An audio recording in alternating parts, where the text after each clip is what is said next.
खुद फरामोश रहूं, फिक्रे फरदा न करूं, महवे गमे दोष रहूं, नाले बुलबुल के सुनूं और हमातन गोश रहूं।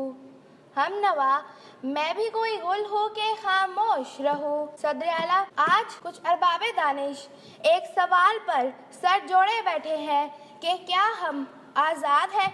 कुछ अहले शऊर क्या वे पाकिस्तान के 76 साल गुजर जाने के बावजूद ये सोचने पर मजबूर हैं कि 1947 में मिलने वाली आज़ादी क्या वाकई हकीकी आज़ादी है। जनाब आला, मैं कहने की हैरत हूँ कि किसी को मेरा लिबास गुलाम नजर आता है।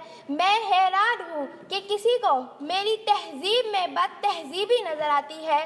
हाज़रीन कराम, मैं समझने से कासिर हूँ कि मेरे ही देश में रहने वालों और उसकी आज़ाद फिजाओं में आज़ादी से सांस लेने वालों में इतना हौसला कहाँ से आया कि मेरी तहजीब और तवक्को को गाली दे, मगर आज़ाद मुल्क में बैठकर आज़ादी के साथ अपनी आज़ादी को गाली देने वालों पर ताज़ीरात पाकिस्तान के तहत कोई दफ़ा एक नहीं है।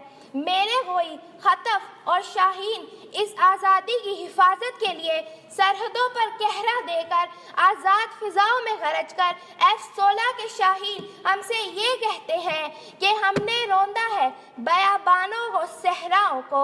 हम जब बढ़ते हैं तो बढ़ते ही चले जाते हैं। हमसे वाकिफ हैं ये दरिया, ये समुंदर, ये पहाड़।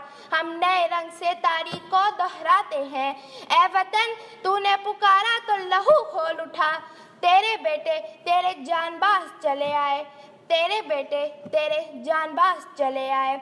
जनाब आला, इन जालिमों से कह दो कि होश के नाखून जो कि खुद को गुलाम करते हैं, हम खुद को गुलाम तसव्वुर करके, हम खुद को गुलाम कहकर तसव्वुर इकबाल पर दस्तान दराजी नहीं कर सकते। हम खुद को गुलाम कहकर पाक सर ज़मीन शादबाद को बेमायनी नहीं कर सकते। जनाब आला, इस आज़ादी पर कुर्बान हूँ मैं। मेरे लहू का हर कदम इस आज़ादी की हिफाजत के लिए मेरी रगों में बतौर अमानत पड़ा है, क्योंकि हम अजबे शान से जिया करते हैं। हमने उस वक्त से सीखा है कि शहादत का सबक माओ की गोद है। जब दूध दिया करती थी, ये बंदूक किसे कहते हैं।